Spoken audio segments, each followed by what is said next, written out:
No nerves, no nerves. Why am I nervous, dude? I've done this 40 fucking times. Done this 40 times, bro. There's nothing to be nervous about. This guy's gonna be very chill. Chapel Hill.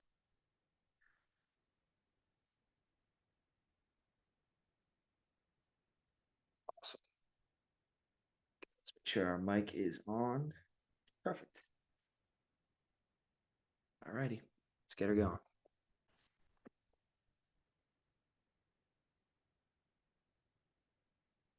What's going on? How you doing? What's going on, brother? How are you? Good, good. How are you? Good, man. Good. Thanks for joining me. Just a couple quick things before we get into the whole show and everything like that. You're 5'11", 190 pounds. Just want to confirm that. Probably more like 200. I think Okay, we'll 190. round up. We'll round up. My freshman year is more 190, and they haven't updated it. I haven't grown any taller though. So Okay. I I've got you with the thickened up weight, a though. little bit, but I haven't grown upwards at all. Got you. And your last name is pronounced Brecci. Is that accurate? Bresci. Bresci. Bresci? So you don't even say the C, just pretty much Bresci. just go SH with it. Sounds amazing. All right, we will get right into it. Let's do it. Joining me on Jackson Share Sports Radio is one of the members of the UNC men's lacrosse Division I team, Alex Bresci. Alex, you are a senior at the University of Chapel Hill, North Carolina, and you play defensive midfielder. Alex is 5'11", 200 pounds, which is a perfect frame for lacrosse. Just put on 10 pounds before we got on the air. Everyone, he said that he gained 10 pounds from his freshman year, bulking up. And he attended Loyola Blakefield High School in Towson, Maryland, where he played for Ben Rupser and Gene. Tell me if I'm saying that right. Ubiarco. So the first one's Rubior, and the second one is Ubriaco. Ubiarco. Okay, got you. And you played club lacrosse for FCA Maryland under coaches Travis Crane and Dan Mulford. So you're a two-time Under Armour All-American, member of the two Under Armour underclass championships, and you also won the 2016 Under 16 National Championship. A lot of accolades, a lot of great things. So I guess my first question for you is, how did you, with this large background, how did you get into the game of lacrosse at Chapel Hill? Yeah, absolutely, Jackson. And I appreciate you having me on the podcast today, man. It's an honor to be here. Always. Um, yeah, so lacrosse has always been in my family. You know, my uncle, who is Coach Joe Bresci, played here, as well as my father, Chuck, played here. So growing up, I always played lacrosse. I started playing lacrosse at a young age when I was watching my dad, Chuck, actually play when I was about 6 years old. He was playing down at like an old man league, and he hit somebody really hard. And I said, Dad, can I ever hit somebody that hard? And he said, not if you keep playing T-ball. So I started playing lacrosse and haven't looked back since. Had an awesome experience playing at Loyola Blakefield High School. And when the opportunity came to North Carolina, it was a no-brainer for me. So I'm blessed to be here, blessed to play for my cousin, my Uncle Joe. He's great. So things have been awesome. So it's just been from the jump. I mean, growing up obviously in Maryland, the lacrosse capital of pretty much the entire world. I mean, you got to be playing lacrosse or football or something like that, maybe basketball. Yeah, lacrosse is absolutely huge there. I mean, Baltimore is the lacrosse mecca of the whole world. So everybody plays. It's so competitive. I mean, the level of lacrosse that I played against throughout high school was incredible. You know, it really set me up to where I am today, to be able to play where I am. I credit all to my coaches and my fellow teammates I played through in high school. So it's an awesome opportunity to be able to play from Baltimore and now play here at Chapel Hill. Oh yeah, and my parents went to Boys Latin. My dad wasn't like insane, but went to Boys Latin. My mom all-star on McDonald lacrosse. So she. Gotcha. Good stuff, man. I know the Baltimore background. That's awesome. Oh yeah, I see the Ravens flag in the back. I actually had it hanging up Right. over there. I had that exact flag hanging up over there, so I like it. I'm a Go big. Ravens, man. Our it's next year's our year, man. There's no doubt. Oh, I freaking hope so, man. Lamar either gets paid or they got to trade up for a pick or something like that. Something, Yeah. literally 100%. anything. But I also worked with the Orioles this past summer. I'm probably going to work with them again. So Awesome. What'd you do there? I was in ticket partnerships. I'm probably going to want to be in some different department, I guess, like statistics or analytics. And I kind of was just like an intern, like an intern kind of shadowing and seeing what the office was like. And I got to see, how they sell tickets and all that. And I got to experience the game. So that was pretty good. That is awesome, man. I went to a couple games this summer. I was at the one game this summer when Smash Mouth played. So after the game, a bunch of us watched Smash Mouth play in the infield, which is pretty fun. So yeah, I love going to Orioles games, love Camden Yards. It's an awesome time. Gotta love it. So, Alex, from your experience, at Chapel Hill, what's your most significant difference that you've seen between high school and college lacrosse? I mean, I've heard the speed of it, kind of the intensity. What would you say? Yeah, absolutely. Speed and intensity are obviously the first things that come to mind. The speed of college lacrosse, especially D1, playing at ACC school, everything is so fast on the field. And obviously it's super intense. But the biggest thing really between high school lacrosse and, playing at Carolina is, playing a D1 sport is a full-time job. There's no doubt about it. So much goes into it where you're balanced in a 25 plus hour weekly commitment to, practices, lifts, film, etc. And then you have class too. So it's the biggest difference between high school and college, just a time commitment.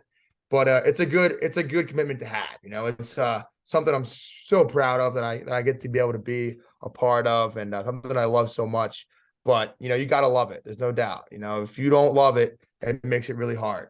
So you got to really be fully invested into all the work. But it's really rewarding, and it's something that I love doing.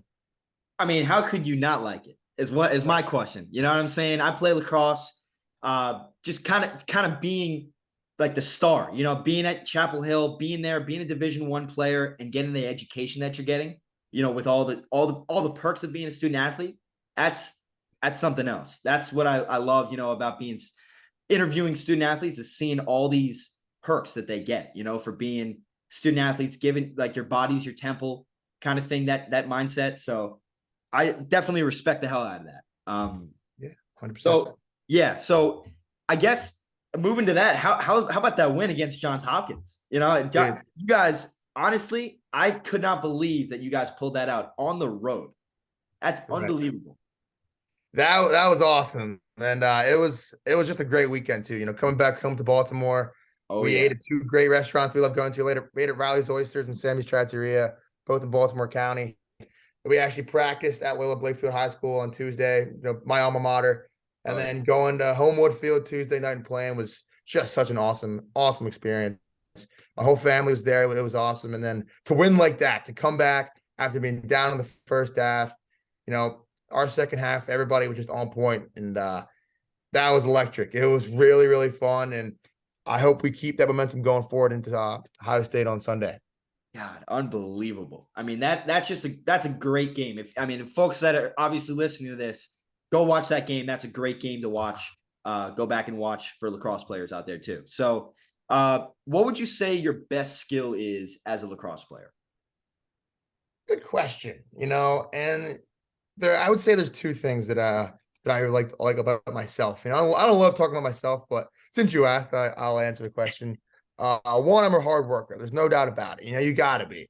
To play at, the D1 college lacrosse program, you got to be a hard worker. You got to be able to put the work in off the field above practice hours. And I believe I do that, both in terms of in the weight room, shooting lacrosse balls on the wall, doing extra film, all that stuff is extremely important.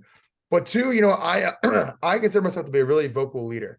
And I like talking. I like being a loud guy. So I think one of my biggest strengths is I'm not afraid to, be vocal. Cheer for my teammates.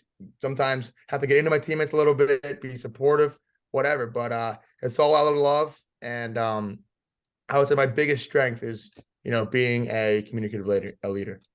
And kind of obviously going back to that point, being vocal. If you guys are down, kind of encouraging the teammates and making sure. I mean, as crazy as that sounds, a lot of people don't do that. I respect you for stepping up, being a leader, and saying, "Hey guys, we're in this game. We're always in this game. Let's go out and show them. Let's prove them wrong."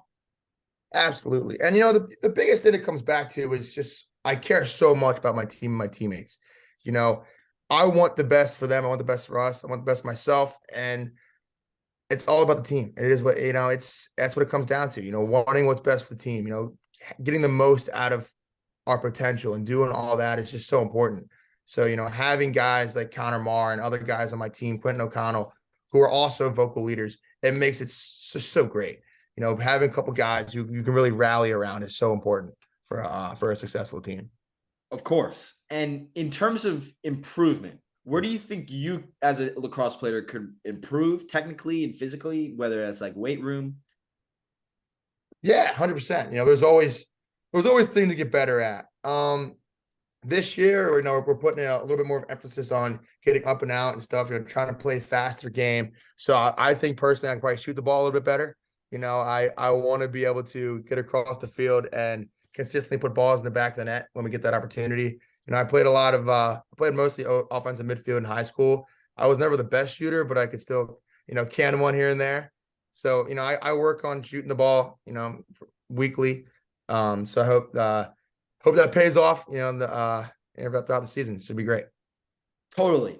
So this is a fun question. In one word, how would you describe yourself as a lacrosse player? Good question. It'll be a hyphenated word, and I kind of hit on it earlier. My hyphenated word would be team driven. I love my teammates. The UNC lacrosse team isn't a team; it's a family. They're my brothers, and I love them more than anything else in the world. And when I don't say that lightly either. When we walk into our lobby, the first thing that's on our board is family. So I consider myself to be a extremely team driven guy where I just care so much about my teammates, and I know they care about me just the same. So that's probably how I would describe myself, is just wanting to what's best for my team, and always having my brother's back. That's a great thing. It's not a 4-year relationship. It's not just we're going out to play lacrosse. We're in it together for everything, and we have this slogan we say, "To the grave," which means that I love you, I'll do anything for you till the day we die. So that's something that we hold on to tightly, and everything we do is extremely team and family driven. I've got exactly what you're saying. I was down in Chapel Hill, right back there. You can probably see it. It's not a 4-year decision, it's a 40-year decision.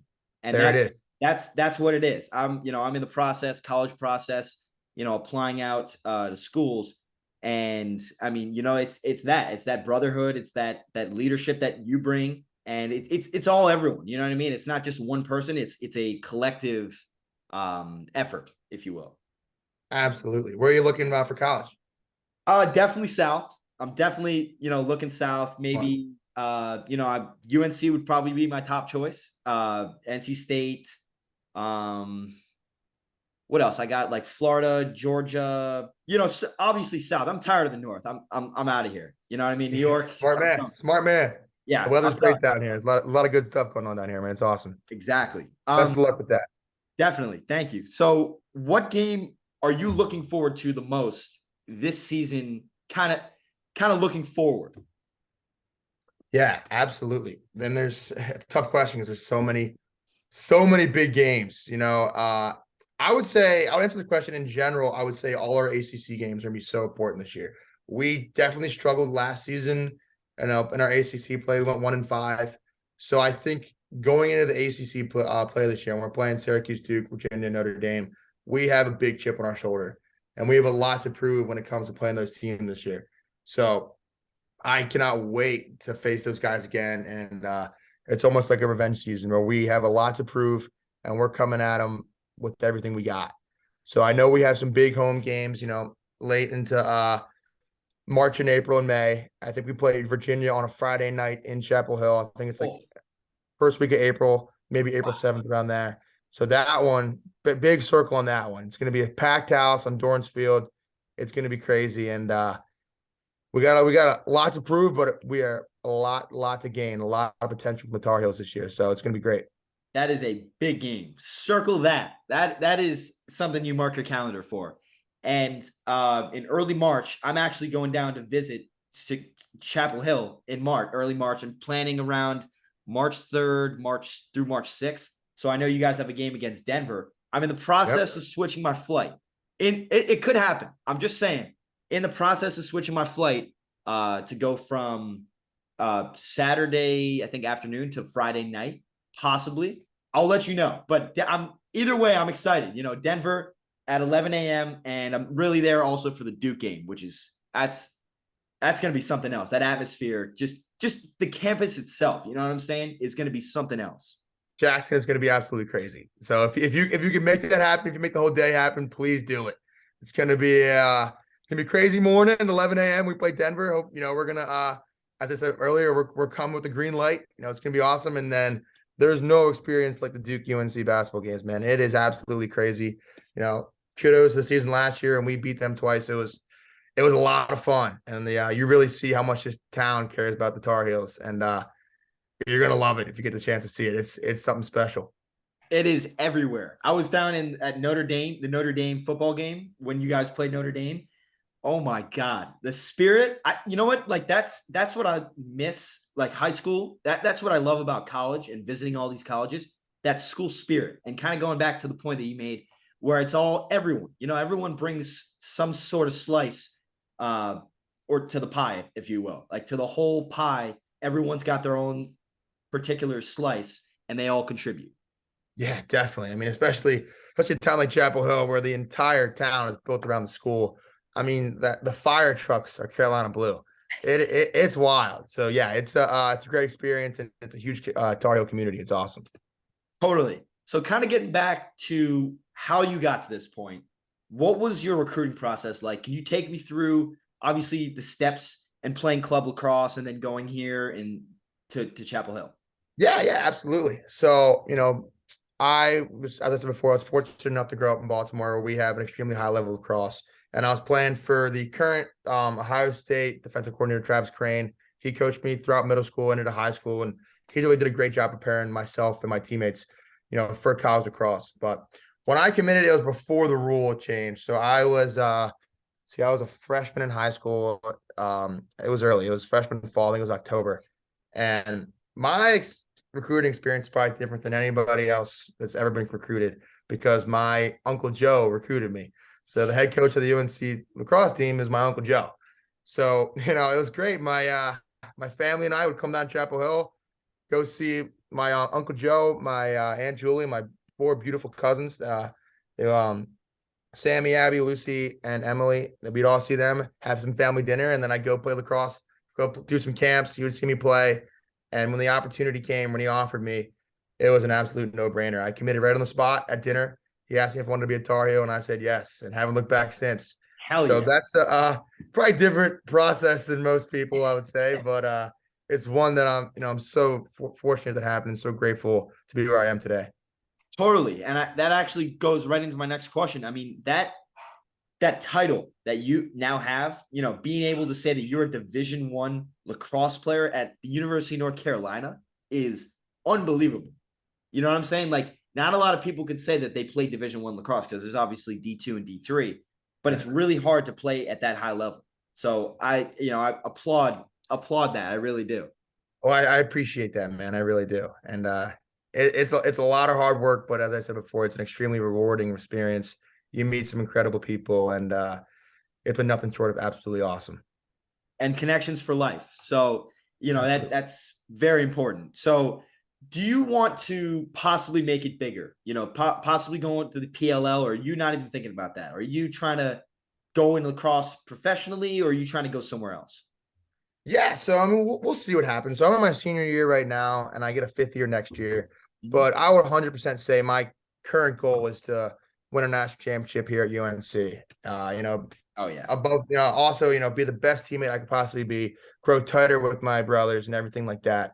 What happens after college happens after college. I would be open to playing professionally, whether that's PLL or NLL. I'd be open to do that. As long as I'm healthy and able to do it, I'd be open to be playing. I think that'd be a lot of fun. Meet more guys and stuff. But I wouldn't say that's necessarily my long-term goal. I'm doing everything I possibly get at UNC, and I'm just living in the moment. So I wouldn't necessarily say I'm too worried about what's going on after college, especially with lacrosse. But I would definitely be open to playing if the opportunity would present itself. 100%. I totally get that. Kind of taking it day by day, week by week, kind of thing. Totally. So in terms of, I got two questions left for you. I know this has been amazing. What music do you guys listen to in the locker room to get you guys going? I know it's a fun one. What's on the playlist? What's rolling? What's playing on the speakers? What do you guys got going? Yeah, so we got some different stuff going on, and my taste in music is a little different than what a lot of the guys like. If you haven't noticed, I have a bunch of posters in my room. I got like a Led Zeppelin poster, Pink Floyd poster, Nirvana poster. So I'm more into like the classic rock, like modern rock type of music. But before games, sometimes I like to pump like Metallica and stuff in my headphones if I'm using them. But a lot of the guys like modern rap and house music and stuff. It's a fun locker room before the games. Everyone's kind of different too. So, before games, Ty English, number 23, is usually on the aux, and he's got also a wide range of music. So it could spread anywhere from Kodak Black and Jay-Z to Metallica or Black Sabbath. You never really know. But it's a fun locker room. You got guys who are in the corner, like pumping themselves up. You got guys who are playing ping pong and pool, staying loose. Oh yeah. So we have definitely a variety of different guys who have pregame routines, but there's a lot going on. But everyone's just getting fired up and getting ready to go to battle. Totally. Going ready to get to, go to battle as a team. And going back to the point, everyone is different. I actually had a guy I interviewed, TCU linebacker. They played in the national championship. Obviously, they lost to Georgia. But he put a towel over his face every game and just like slept almost, and kind of that's how he locked in. You know what I mean? Like everyone's different. I got this kind of crazy routine that I don't necessarily love, but just happens. But I get so amped up before the games that sometimes for warm-ups I start throwing up on the field. Oh. And I can't really control it. I just get so fired up, I don't know what to do with myself, and I start vomiting. It's pretty hilarious. My mother and my sister Grace have some pretty funny pictures of me vomiting all across the fields and stuff. I would say that pretty much every field I played on since college has some Alex Presley throw up on it. So boy. But yeah, everybody's different. That's kind of my pregame ritual, I would say. It's not necessarily something that I try to do, but it just kind of happens. Got you. So kind of to end things off, this is like a question about your message to kids. So like, what would your message be to kids out there that want to be in your spot, be in your position playing Division I lacrosse for one of the best colleges in the entire world? What's your message to kids out there that want to be in that spot? Yeah, absolutely. I would first start off by saying there's a lot more to lacrosse. There's a lot more to life than lacrosse. There's a lot more to be done. There's being a good son, being a good brother, being a good teammate is way more important than lacrosse is. Being a young man of character, being a man that people respect and respecting others is way more important than being a good lacrosse player. So that's the first thing. D1 coaches aren't going to recruit you. High school coaches aren't going to recruit you if you're a jerk, right? So all the kids that I coach, all the kids that I train, I encourage them, be a good guy off the field, be approachable, be a good student, all the above off the field. You don't want anything off the field to be able to, negatively impact you on the field, whether that's your attitude, your personality, or your grades. So, being a good student and being a good man will carry you farther than any lacrosse stick will. So on terms on the field, I would say, hard work, especially when your team is not practicing, is just so important. Mastering your craft, being the best player you can possibly be, and playing other sports. When you're in high school, when you're in middle school, play football, play soccer, play volleyball, whatever, play golf, whatever you're interested in, do that. Obviously keep, the lacrosse stick in your hands and keep your, stick dialed if that's what you want to do in college. But when you have the opportunity to go play other sports, go do it. Because when you go to college and you're playing lacrosse, that's all you got. You got lacrosse. You don't have time to go, play football. You can't never, go pick up a soccer ball and join a team again, for those 4 years. So take advantage of that while you've got it. But my overall goal is what I said in the first half of this question, being a good man, being someone people are proud of and being proud to know is way more important than skills on the lacrosse field. Wow. That's a lot of information, but words of wisdom. I love it. What I take away from that is just being a solid, well-rounded guy. You know what I mean? Absolutely. And just being, natural. You know what I mean? Nothing, just being you. So I really appreciate this, Alex. I'll let you know if I can make it down Friday night and possibly for Saturday morning. So we'll see what happens. I got a buddy that is rushing for a frat right now, so I may just end up going to his watch party, but I'm sure that's just as good. You know what I mean? Absolutely, man. Definitely let me know if you're in town. I'd love to show you around a little bit. That would be absolutely amazing. Alex, I can't thank you enough. This has been absolutely amazing. Thank you so much. Absolutely, man. Thanks for having me. I really appreciate it. Thank you so much. Bye-bye. All right. Take care, brother. You too.